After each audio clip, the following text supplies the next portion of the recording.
While perusing the many perplexing sites we are yet to cover on our channel, we stumbled across something which could quite possibly be a massive clue, evidence left as to the method of construction of many ancient sites found all over Earth. Our channel has, for a long time, put forward the hypothesis that a highly advanced worldwide civilization once flourished here on our planet. We believe that many of the ancient sites which display unexplained architecture were left by this lost people, placed far within our distant past. And once one begins to investigate these ruins with this possibility in mind, you start to notice some compelling things regarding these amazing sites. For example, the metal clamps we have previously covered, often created using impressive mixes of alloys and somehow poured molten, could now be seen as earlier architectural examples less than the mortarless, mysteriously notched stonework, also found in similar areas all over the world, with the more precise and thus more impressive stonework seen as a later, more sophisticated method of construction.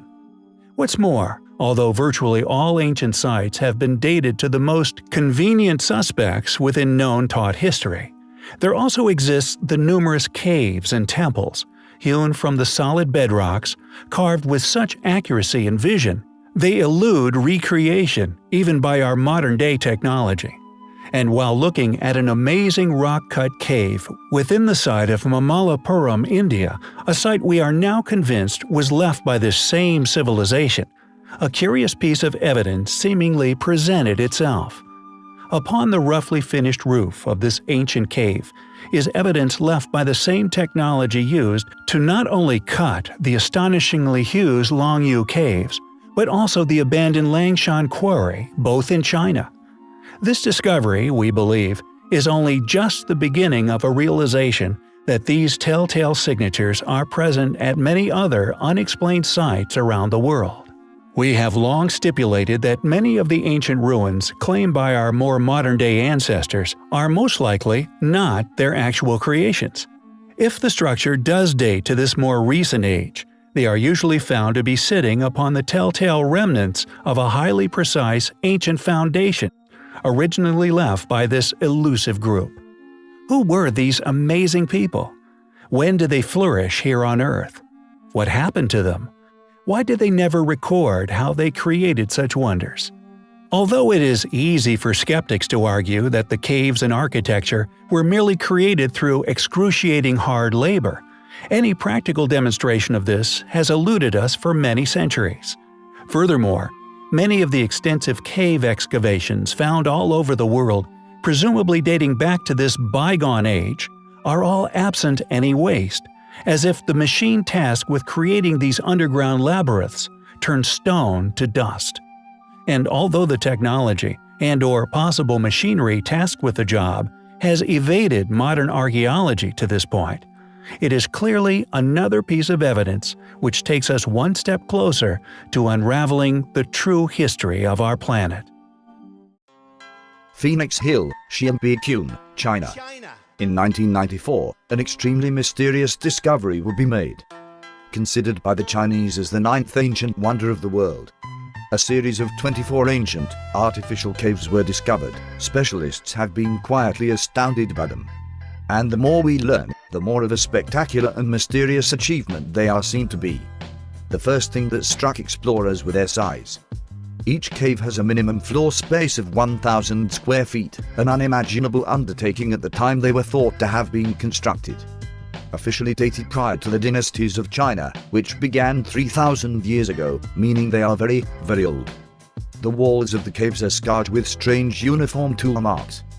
The weird thing about the markings is that they are all set on a 60-degree angle. Every single chisel mark within the cave system without exception is on an exact 60-degree cutting angle. This has led many to suspect that the caves must have somehow been dug using advanced machinery. However, because this feature is unique within our current knowledge of ancient structures, the angle of cutting could indeed have been made by hand, with the purpose of decoration, but this would have made the job of cutting them out even more laborious. Additionally, once the caves had been assessed and explored, a remarkable thing was realized. Although the caves were the result of excavating thousands and thousands of tons of rock, this rock seems to have vanished from existence. There is no trace of a spoil pile anywhere to be seen. It is as if the caves have always been there. No traces of their construction has ever been found anywhere, no cave writings, drawings, tools, or human remains, and nothing within historical records. The cave's construction simply doesn't make sense, and any evidence for their construction doesn't exist. Add to this the fact that the cave systems predate Chinese civilization by some time and show evidence of being cut out by machine. And the Long-U caves undoubtedly become a curiosity to scientific explanation and historical understanding, to say the least. These remarkable caves are a very strong and solid piece of evidence to suggest that advanced cultures have already been and gone on this planet, or that visitors of extraterrestrial origin visited the planet prior to human development. As far as I am aware, these are the only two possible scenarios for the builders of such a construction. The cave's systems are well over 3,000 years old and still intact. Whoever was capable of constructing them was also capable of disposing of the huge mountains of rock that would have been excavated without leaving any evidence of how they did this, or indeed built the caves anywhere. The caves are known as one of the largest underground complexes ever discovered. The fact that more is not heard about this wonderful place is testament to their extraordinary existence, meaning no one within the scientific community can or want to try to explain them. Also, which I found highly interesting, when they were discovered they were completely filled with water. Whether this was once salt water has not been disclosed, but I have personal suspicions as to how this water came to rest within these underground caverns. No fish were found within the caves, which many found odd. However, if you suspected that the waters be residual leftovers from a great flood, water from the great seas of Earth, then over time, salt levels would plummet and fish accustomed to sea water would have died. Who do you think built the Long-U caves? The cave's existence hints towards a hidden history here on our planet, a history that we must unravel if we are ever to fully understand ourselves and our home. In 1938, an expedition was conducted, led by Dr. Kai Putei, an archaeologist with the Chinese Academy of Sciences in Beijing, into the Bayankarola Mountains of China, looking for evidence of ancient civilizations. He was trying to find shelter in the Kunlun-Ket mountain chain when a team member entered a cave and found strange inscriptions on the walls. At the back of the cave they found several tombs, aligned in a row, containing strange-looking skeletons, each measuring 1 meter 20 centimeters in length and having an abnormally large skull. Buried with the skeletons, over 700 stone discs were discovered. Not knowing what they were, the team collected the stone discs up and took them back for study. The discs are around 1 foot in diameter, with 2 spiral grooves moving out from a center hole. They ended up in storage for over 20 years, before Xiu Munhui found out about the discs and was given the permission to study them further. This is when something amazing is discovered to be contained on the stone discs, an amazing story which would cost Xiu his reputation and ultimately his life. The Chinese Academy of Sciences tried to ban the publication of these findings, but eventually the story of the Dropper tribe and their stone discs was released. What he discovered were tiny hieroglyphs etched into the grooves upon the discs. The hieroglyphs tell an amazing story.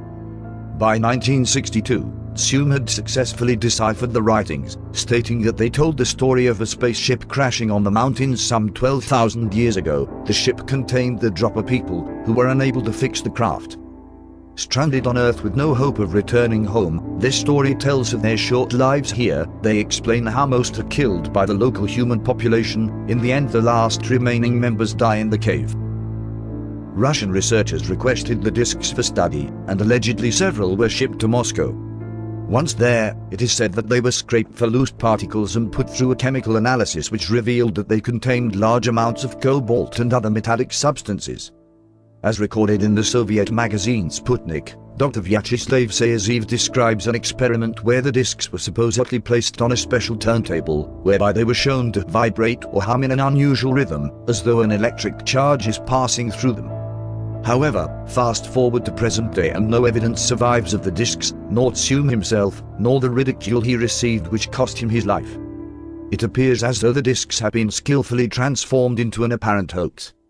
Bayankarola remains one of China's most remote regions. Its mountains reach as high as 5,000 meters. A new expedition is being prepared to this remote place, largely funded by Chinese media companies. I will keep you posted on what they discover. Ancient Uparts are undoubtedly one of the most interesting subjects in regard to lost antiquities. Many of these artifacts, due to the locations in which they are found within, or the immense age displayed within the erosion seen upon the object, makes them one of the most controversial areas of study. How can one answer the question of how an iron pot is found within a solid lump of coal within a seam over 300 million years in age? Or how the clear imprint of a chariot wheel is found fossilized deep within a mine in Russia? These artifacts, found at hundreds of feet deep in sediment, or displaying a wooden handle petrified into coal, display an undeniably immense age, and as such, are solid pieces of evidence to support our posit of there having been a series of now lost civilizations stretching far into the past. Nature is infamous in being cyclical. Why then would we not be permitted by mainstream academia to presume this be the case for the climates of the Earth as well? Regardless of this digression, however, the subject of tonight's video is an incredible artifact which we believe to be that of an ancient Upart. However, due to its incredible characteristic, is being masqueraded as that of a much later creation by a far more recent ancestor. Known as the Sword of Gujan, this intriguing artifact has somehow resisted the effects of time, and although it is enormously old, is seemingly as sharp and as shiny today as the day it was made. This remarkable characteristic, although unexplained, is not the only interesting thing about the sword. It also features an incredibly old form of writing. 8 characters are written in an ancient script, now known as bird-worm seal script, literally birds and worms characters. Owing to the intricate decorations of the defining strokes, it is very old and is attested to be a variant of seal script.